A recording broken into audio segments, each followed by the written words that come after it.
equation is f raised to the n over n factorial times x minus c raised to the n. N is equal to the derivative, or whichever derivative number you're on, and c is equal to the center. Take f of x. Do the first derivative, then the second, third, fourth, etc., until you reach the number of degrees indicated or number of non-zero terms.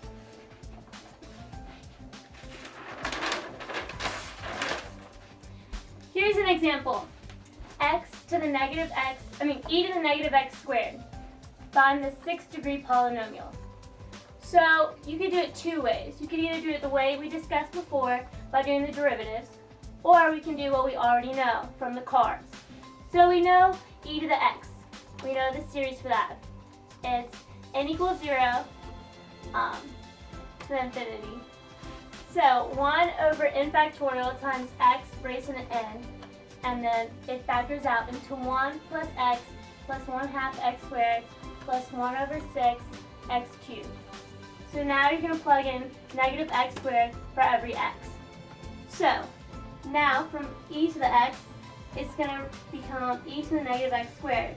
So 1 plus negative x squared plus 1/2 times negative x squared plus 1/6 times negative x squared cubed. So once you work it out, you're going to get 1 plus negative x squared minus 1/2 x raised to the 4th minus 1/6 x to the 6th. And you stop here because it told you to only find to the 6th degree polynomial. So this is your answer. We will use the formula r sub n of x equals the max, the absolute value of f raised to the n plus 1 of z divided by n plus 1 factorial times x minus the center, all raised to the n plus 1. For example, we will find the Lagrange error for a 4th degree Taylor polynomial for f of x equals cosine x, expanded about the center of pi over 6 when x equals 0.5. So r sub 4 of 0.5 is going to equal the max of the 5th derivative of z divided by 5 factorial times 0.5 minus pi over 6 raised to the 5th.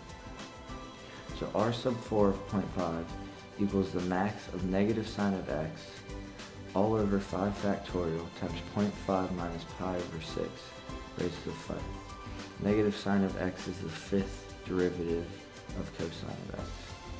So then r sub 4 of 0.5 equals 1 over 5 factorial times 0.5 minus pi over 6 to the 5th.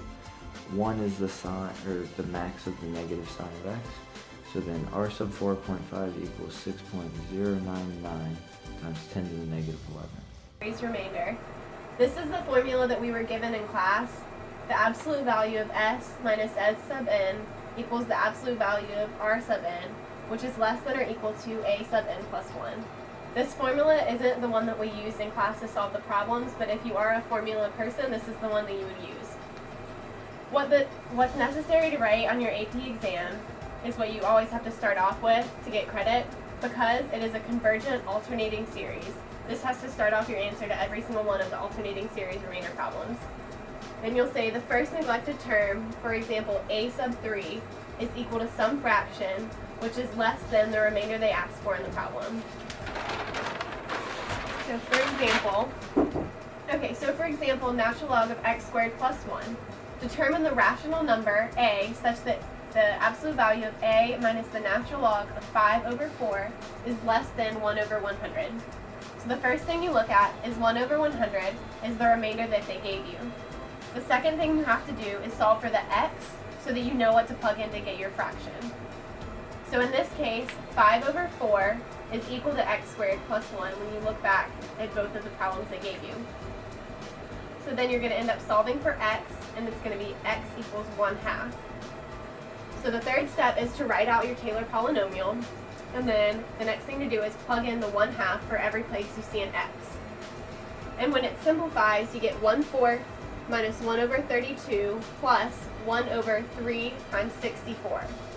Now this term we know is going to be less than 1 over 100, which is the fraction they asked for in the problem. So you know that a sub 3 is the first neglected term. So once you figure that, you can write the answer, starting with because it is a convergent alternating series, the first neglected term, a sub 3, is less than 1 over 100. Things that you have to know for the AP exam. The first one is the p-series test, and it looks like this: 1 over n to the p. If p is greater than 1, then that means it converges, and if p is less than 1, it diverges. The second thing is the ratio test to find the interval of convergence. And when you do the ratio test, you do the limit as n approaches infinity of the absolute value of a sub n plus 1 over a sub n. And when you simplify all that and find the limit, then you get something that looks kind of like this. The absolute value of x minus 1 is less than 2, where your center is at 1 and your radius of convergence is 2. So your interval is negative 1 is less than x is less than 3.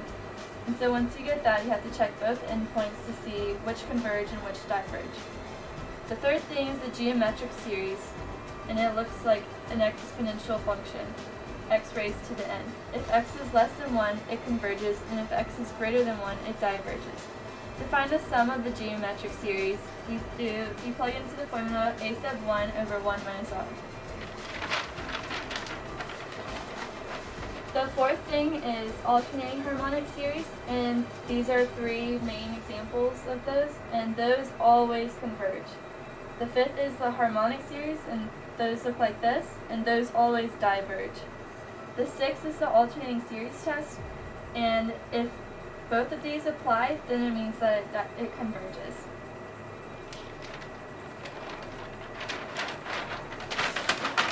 So now we're going to do an example. Which of the following converges? So when you look at these 3 problems, you can automatically tell that this one will diverge because 5 over 4 is greater than 1, and that means that it diverges. And then for these 2, you have to do, for this one you have to do the integral test, and when you solve that out and you plug in infinity, you know that it diverges because infinity diverges. And then for this one, this equals arctangent of n, and when you do the arctangent of infinity, it equals pi over 2. So pi over 2 minus pi over 4 is pi over 4, so it converges. And then for this example, what are all values of x for which the series negative 1 raised to the n over natural log of n times x to the n converges? So for this one, you have to do the ratio test, and it looks like this. So you do the limit as n approaches infinity of the absolute value of a sub n plus 1 over a sub n. And when you solve all that out, you get the interval of convergence of x is greater than negative 1 and less than 1. Then you need to check the endpoints, so you plug that into your original series. So when you plug in a negative 1, it makes this not alternate, so it diverges. And then when you plug in a 1, it alternates, so it converges. And that's the answer.